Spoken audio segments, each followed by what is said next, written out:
हिंदी में यूपीएससी की तैयारी से संबंधित प्रोग्राम्स को देखने के लिए सब्सक्राइब करें स्टडी IQ IAS हिंदी। नमस्कार, बहुत बहुत स्वागत है आप सभी का स्टडी IQ IAS हिंदी में। मेरा नाम है अतुल जैन। अलीगढ़ मुस्लिम विश्वविद्यालय यानी कि AMU का माइनॉरिटी स्टेटस यानी कि एक अल्पसंख्यक संस्थान का जो दर्जा है वो कायम रह पाएगा या नहीं रह पाएगा, यह विवाद जो है दशकों पुराना है। अगर आप इस विवाद को फॉलो कर रहे हैं या आपको इसकी जानकारी है तो आपको पता होगा कि शायद पिछले 40-50 वर्षों से निरंतर हर दशक में एक ना एक बार इस मामले पर चर्चा हुई है, इस मामले पर बहस हुई है।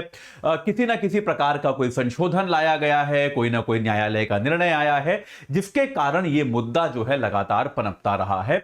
और अब जो है सुप्रीम कोर्ट ने ऐसा लगता है कि इस मामले पर एक आखिरी पूर्ण विराम जैसा लगा दिया है। तो ऐसा क्या हुआ है, सुप्रीम कोर्ट के 7 जजों की बेंच ने आज 4-3 के बहुमत से, ठीक है, तो 7 जजों की बेंच थी, इन्होंने 4-3 के बहुमत से, ऐसा नहीं कि कोई सर्वसम्मत या अच्छे बहुमत से निर्णय आया, 4-3 के बहुमत से निर्णय दिया कि भाई, मतलब उन्होंने AMU के स्टेटस पे अभी निर्णय नहीं दिया, पर उन्होंने यह कहा कि सिर्फ इसलिए कि कोई संस्थान एक केंद्रीय संस्थान है, सिर्फ इसलिए कि कोई संस्थान एक केंद्रीय संस्थान है या फिर उसे संसद के कानून से बनाया गया है या फिर उसे संसद ने बनाया है, यह कारण काफी नहीं है यह कहने के लिए कि यह अल्पसंख्यक संस्थान नहीं हो सकता। मैं एक्सप्लेन कर देता हूं, चिंता मत कीजिएगा, लंबा वाक्य हो गया, कई बार लंबे वाक्य समझ में नहीं आते। यानी कि आपको भी इसका इतिहास भी बताऊंगा। यानी कि अब तक जो पोजीशन थी वो ये थी कि कोई भी ऐसा संस्थान जो केंद्रीय संस्थान हो या फिर जिसे संसद ने कानून से बनाया हो, वो अल्पसंख्यक संस्थान नहीं हो सकता। ये एक पोजीशन थी। ये एक सुप्रीम कोर्ट का जजमेंट था 1967 का, एस अजीज बादशाह, 1967 का एक मामला था, एस अजीज बादशाह, एस अजीज बादशाह जो मामला था बनाम यूनियन ऑफ इंडिया, बनाम भारत सरकार, यह जो मामला था इसमें सुप्रीम कोर्ट ने यह जजमेंट दिया था कि अगर कोई केंद्रीय संस्थान है या फिर संसद ने बनाया गया संस्थान है तो वो अल्पसंख्यक संस्थान नहीं हो सकता। तो आज सुप्रीम कोर्ट ने 4-3 के बहुमत से एस अजीज बादशाह का जो जजमेंट था उसको रद्द कर दिया है, उसको बदल दिया है। सुप्रीम कोर्ट ने कहा कि अगर कोई संस्थान केंद्रीय संस्थान है या संसद ने बनाया है तो यह अपने आप में पर्याप्त कारण नहीं है कि जिसके कारण आप यह कह पाओ कि यार यह संगठन तो माइनॉरिटी संगठन या फिर अल्पसंख्यक संगठन नहीं हो सकता। यह संगठन अल्पसंख्यक है या नहीं, यह दूसरे कारकों पर निर्भर होना चाहिए और वो कारक क्या है उसको परिभाषित करने की कोशिश सुप्रीम कोर्ट ने की है। अलीगढ़ मुस्लिम विश्वविद्यालय के मामले में सुप्रीम कोर्ट ने कहा है कि AMU एक माइनॉरिटी इंस्टीट्यूशन है या नहीं, ये 3 जजों की दूसरी बेंच तय करेगी, क्योंकि हम AMU का मामला नहीं सुन रहे थे, हम एस अजीज बादशाह मामले के खिलाफ सुनवाई कर रहे थे और एस अजीज बादशाह के निर्णय को सुप्रीम कोर्ट ने ओवरटर्न कर दिया है, बदल दिया है। यानी कि कोई केंद्रीय संस्थान जो कि अब कानून के द्वारा बनाया गया हो वो भी अल्पसंख्यक संगठन, अल्पसंख्यक संस्थान हो सकता है। तो यह पूरा मामला क्या है, इसकी टाइमलाइन क्या है, इसमें विवाद क्या था, तर्क क्या था, यह सब आपको समझाऊंगा अगले 5 मिनट के अंदर। लेकिन उसके पहले आपको बता दूं कि अगर आप इस चीज को लेकर कंफ्यूज्ड है, परेशान है कि यार ये यूपीएससी की तैयारी के लिए किताबें कहां से खरीदी जाए, कौन सी किताब खरीदी जाए, कोई व्यक्ति कहता है कोई किताब खरीदिए, कोई कहता है कोई अन्य किताब खरीदिए, तो हमारा 18 किताबों का सेट है भाई। आप ये 18 किताबों का सेट खरीद लेंगे जो आपको AJ लाइफ कोड लगाकर न्यूनतम दामों पर मिल जाएगा, तो फिर आपको और कहीं से कोई पुस्तक खरीदने की आवश्यकता नहीं पड़ेगी। इसको आज ही खरीद लीजिए। और अगर आपको ऐसा लगता है कि यार ये जो NCERT है इसको आप पढ़ते हैं लेकिन समझ में नहीं आता कि यार कुछ चीजें इसमें बड़ी यूजलेस लगती हैं, कुछ चीजें काम की लगती हैं कि क्या पढ़ें क्या छोड़ें, तो वो काम आप मत कीजिए, आपके लिए हमने कर रखा है। 5 किताबों का सेट है, हिस्ट्री, ज्योग्राफी, पॉलिटी, इकोनॉमिक्स और साइंस एंड टेक्नोलॉजी। हिंदी में भी है, याद रखिएगा, यहां चित्र भले ही अंग्रेजी का लगा है पर हिंदी में भी है। तो आप जो है AJ लाइफ कोड लगा के मात्र 1199 में इन पुस्तकों को प्राप्त कर सकते हैं। इनको ले लेंगे तो आपकी NCERT की तैयारी खत्म हो गई, आपको NCERT में और कुछ नहीं करना है, ठीक है। चलिए, तो अब आगे बढ़ते हैं। तो भाई एएमयू जो है हम सभी जानते हैं, एएमयू का इतिहास तो आप लोग जानते हैं या जानते होंगे वरना इतिहास में पढ़ेंगे। 1875 में एएमयू की स्थापना की गई, ठीक है, और 1920 में इसको एक विश्वविद्यालय का स्वरूप दिया गया, एक कॉलेज से विश्वविद्यालय बनाया गया एएमयू को 1920 में। ठीक है जी, ये बात क्लियर है। 1920 में इसको एक विश्वविद्यालय का स्वरूप जो है वो प्रदान किया गया। ठीक है, 1951 में इसमें यहां पर एएमयू में एक कानून में एक संशोधन किया गया। उसमें क्या किया गया कि भाई धार्मिक शिक्षा देने की बाध्यता हटा दी गई। यह कहा कि यह कोई जरूरी नहीं है कि एएमयू में सभी मुस्लिम छात्रों को धार्मिक शिक्षा दी जाए, इसकी बाध्यता जो है वो हटा दी गई। ठीक है, यह बात क्लियर है, धार्मिक शिक्षा की बाध्यता को हटा दिया गया, लेकिन एएमयू का जो माइनॉरिटी कॉलेज का जो स्टेटस था वो बना रहा। 1967 में इस माइनॉरिटी कॉलेज के, माइनॉरिटी इंस्टीट्यूशन के, अल्पसंख्यक समुदाय के यूनिवर्सिटी के स्टेटस के खिलाफ जो है, जो आपको मैंने बताया, एस अजीज बाशा मामला हुआ।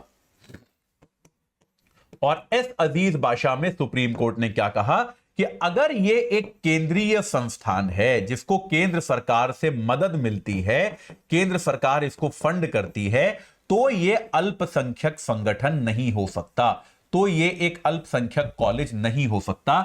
यह निर्णय 1967 में सुप्रीम कोर्ट ने एस अजीज बाशा के जजमेंट में दिया और यह आधार बना आगे। देखिए, सुप्रीम कोर्ट का जजमेंट था, तो यह जजमेंट जो है आधार बना आगे जाकर कि किसी संस्थान को माइनॉरिटी स्टेटस दिया जाएगा या नहीं दिया जाएगा, यह तय करने के लिए एस अजीज बाशा मामला जो है वो पूरी तरह से इसका आधार बन गया।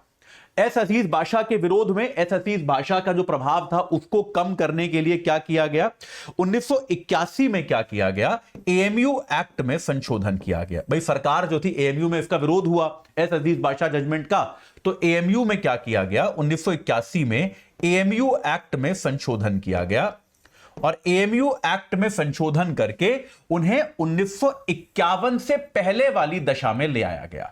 यह कहा गया कि भाई एक तरह से यह कर दिया गया कि धार्मिक शिक्षा की बाध्यता भी दोबारा बहाल कर दी गई, ये सारी चीजें जो हैं वो यहां पर कर दिया गया। 1951 से पहले की दशा में वो इसको लेकर गए और उन्होंने कहा कि भाई इसको अब हम एक बार फिर से माइनॉरिटी इंस्टीट्यूट ही मानेंगे। ठीक है, 2005 में एक बार फिर से एएमयू खबरों में रहा, जब यहां पर कुछ मेडिकल के पोस्ट ग्रेजुएट में मुस्लिम छात्रों के लिए 50% आरक्षण की घोषणा की गई।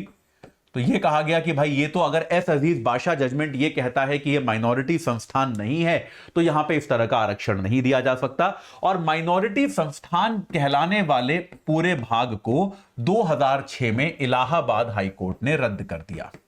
इलाहाबाद हाईकोर्ट ने यह निर्णय दिया कि यह अल्पसंख्यक संगठन नहीं है, अल्पसंख्यक संस्थान ये नहीं माना जा सकता। और इलाहाबाद हाईकोर्ट ने भी यहां पर किसका सहारा लिया, एस अजीज बाशा मामले का सहारा लिया। कि इलाहाबाद हाईकोर्ट ने भी कहा कि भाई सुप्रीम कोर्ट का जजमेंट है तो आप उसका पालन ना करो, ऐसे कैसे हो सकता है, सुप्रीम कोर्ट का पालन तो आपको करना ही पड़ेगा, सुप्रीम कोर्ट की बात जो है वो आपको करना पड़ेगा। 2016 में अब इस इलाहाबाद हाईकोर्ट के जजमेंट के खिलाफ जो तत्कालीन डॉक्टर मनमोहन सिंह की सरकार थी, उन्होंने सुप्रीम कोर्ट में अपील की थी, लेकिन फिर 2014 आते आते सरकार बदल गई, नरेंद्र मोदी साहब की सरकार आ गई और 2016 में भारत सरकार ने इस डिसीजन के खिलाफ जो सुप्रीम कोर्ट में अपील की थी वो अपील वापस ले ली। यानी कि इलाहाबाद हाईकोर्ट के जजमेंट से तब की भारत सरकार, जो कि अभी भी भारत सरकार है, नरेंद्र मोदी सरकार, वो सहमत हो गई और उन्होंने भी यह कहा कि 1967 का जो एस अजीज बाशा मामला है, उसने जो एक सिद्धांत बनाया, जो एक प्रिंसिपल बनाया माइनॉरिटी इंस्टीट्यूट बनाने के लिए, किसी भी संस्थान को अल्पसंख्यक संस्थान घोषित करने के लिए, उससे हम सहमत हैं, उसमें हमें कोई आपत्ति नहीं है, यह बात भारत सरकार ने कही। ठीक है, इसको लेकर कानूनी पेचीदगियां चलती रही। 2019 में एक 3 जजों की बेंच थी, जस्टिस रंजन गोगोई की अध्यक्षता में, जो उस समय के मुख्य न्यायाधीश थे, उन्होंने इस मामले को 7 जजों की बेंच को सौंपा कि भाई 7 जजों की एक बेंच होगी, वो इस पर निर्णय करेगी। और आखिरकार आज 2024 में 7 जजों की बेंच ने एस अजीज बाशा को रद्द कर दिया। उन्होंने कहा कि एस अजीज बाशा का जो निर्णय था वो सही नहीं था, वो उचित नहीं था और उसको इन्होंने हटा दिया। तो इस निर्णय में यह कहा गया है कि कोई संस्थान अल्पसंख्यक संस्थान है या नहीं है, इसका निर्णय आप ऐसे नहीं कर सकते कि उसको केंद्र सरकार से मदद मिल रही है या नहीं मिल रही, या फिर वो संसद के कानून के द्वारा बना है या फिर नहीं बना है। क्योंकि देखिए क्या होता है कि कई बार किसी संस्थान को चलाने में क्योंकि सरकार का योगदान होता है, वो होता ही है। तो सुप्रीम कोर्ट ने यहां पर यह भी कहा कि भारत के संविधान का अनुच्छेद 30 जो है, अनुच्छेद 30 जो है, जो अल्पसंख्यक समुदाय को शैक्षणिक संस्थान बनाने की स्वतंत्रता देता है, तो यह जो स्वतंत्रता देता है यह इस आधार पर नहीं देता कि संस्थान को चलाएगा कौन, यह इस आधार पर स्वतंत्रता देता है कि संस्थान को बना कौन रहा है। अगर संस्थान को बनाने में मुख्य हाथ किसी अल्पसंख्यक समुदाय का है, उसके पीछे मतलब अगर वो संस्थान किसी अल्पसंख्यक समुदाय के व्यक्ति का ब्रेन चाइल्ड है, ठीक है, तो भाई ये जो है ये बात जो है ये जो चीज है, ये बात जो है ये मतलब इस संस्थान को बना कौन रहा है, ये ब्रेन चाइल्ड किसका है, किसके दिमाग की ये उपज है, इसको देखा जाएगा, ना कि ये कि आजकल ये इसको चलाने के लिए कानून किसने बनाया है या इसको चलाने वाली प्रबंध समिति कौन है। ठीक है, ये जो है ये डिसीजन जो है ये यहां पर सुप्रीम कोर्ट ने दिया है। सुप्रीम कोर्ट ने यह भी कहा, मैं देख रहा हूं काफी जगह पर यह न्यूज दिखाई जा रही है कि सुप्रीम कोर्ट ने एएमयू को दिया अल्पसंख्यक दर्जा, यह गलत है। सुप्रीम कोर्ट ने एएमयू को अल्पसंख्यक दर्जा अभी नहीं दिया है। सुप्रीम कोर्ट ने एएमयू से कहा है, सुप्रीम कोर्ट ने कहा है कि हम एएमयू के स्पेसिफिक मामले पे सुनवाई नहीं कर रहे हैं, एएमयू के लिए एक अलग बेंच सुनवाई करेगी, एक अलग 3 जजों की बेंच सुनवाई करेगी, एक अलग 3 जजों की बेंच है। एएमयू को अल्पसंख्यक मामला, अल्पसंख्यक संस्थान जो है बनाया जाना चाहिए या फिर नहीं, इसका निर्णय जो है ये कौन करेगा, इसका निर्णय वो 3 जजों की बेंच करेगी, वो हम नहीं कर रहे हैं। लेकिन हां, वो निर्णय जो है वो हमारे इस डिसीजन के आधार पे होना चाहिए। तो इस बात की पर्याप्त संभावना है कि अब जो है एएमयू को एक बार दोबारा से अल्पसंख्यक संस्थान होने का जो दर्जा है वो दोबारा प्राप्त हो जाएगा, इस बात की पर्याप्त संभावना है। हो सकता है भारत सरकार इसके खिलाफ एक बार दोबारा अपील दायर करे, तो अभी यह मामला मेरे को लगता नहीं कि खत्म होगा, आने वाले समय में इस पर दोबारा अपील दायर की जाएगी तो हम तब एक बार फिर देखेंगे। लेकिन अभी के लिए स्थिति यह है कि एएमयू को अल्पसंख्यक संस्थान का दर्जा मिलने का मार्ग जो है वो प्रशस्त हो गया है, रास्ता खुल गया है। ठीक है, चलिए तो अभी के लिए इतना ही। जाते जाते आपको एक बार फिर बता देता हूं कि एनसीईआरटी जो है अगर आप उसको लेकर चिंतित हैं तो भाई हमारी 5 किताबों का सेट है, history, geography, polity, economics, science and technology. इनमें से आप ये किताबें पढ़ लीजिए। एनसीईआरटी की तैयारी खत्म हो गई, सारी काम की चीजें हैं, बेकार चीजें छोड़ दी गई हैं। एजे लाइफ कोड लगाएंगे, 1200 रुपए में मिल जाएगा, तुरंत ले लीजिए। और अगर आप जनरली एनसीईआरटी की कौन सी पुस्तकें पढ़नी चाहिए, कौन सी नहीं, आप इसको लेकर चिंतित हैं तो भाई आप हमारा 18 किताबों का सेट खरीद लीजिए। इसके बाद आपको और कोई पुस्तक नहीं खरीदनी पड़ेगी। एजे लाइव कोड लगाएंगे तो आपको न्यूनतम दामों पे ये किताबें मिल जाएंगी। इस चर्चा से जुड़ने के लिए आप सभी का बहुत बहुत धन्यवाद। हिंदी में यूपीएससी की तैयारी से संबंधित प्रोग्राम्स को देखने के लिए सब्सक्राइब करें स्टडी IQ IAS हिंदी।